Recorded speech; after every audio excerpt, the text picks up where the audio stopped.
The United States Coast Guard says crew members aboard the Cutter Alligator offloaded cocaine valued at 5.1 million US dollars in St. Petersburg, Florida on Thursday.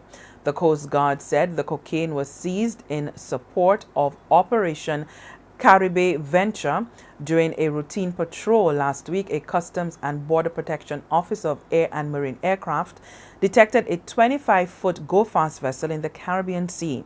Coast Guard officials report that an armed Coast Guard helicopter crew aboard observed suspicious packages aboard the go-fast vessel. After the suspected vessel failed to heed to the call to stop, the armed helicopter crew employed warning shots and then disabling the fire to stop the vessel. The Coast Guard said 3 suspected smugglers aboard the go-fast vessel were detained and later turned over to law enforcement officials.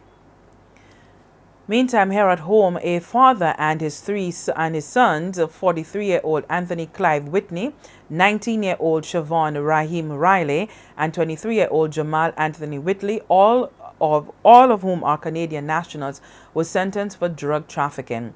The 3 were attempting to board Flight 2627 on WestJet to Toronto, Canada. During individual searches of their person, the officers observed them wearing modified girdles. A close-up examination of the girdles revealed packages containing what is suspected to be cocaine. The Canadian nationals pleaded guilty in court. Anthony Clive Whitty, the father, was sentenced to 1 year imprisonment for possession of a controlled drug and 1 year imprisonment for possession with the intent to export a controlled drug. The sentences are to be served consecutively.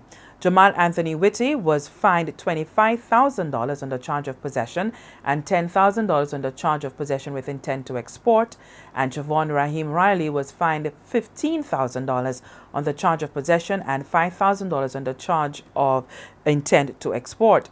They were each given 6 months to pay whilst in custody, or in default 18 months in prison.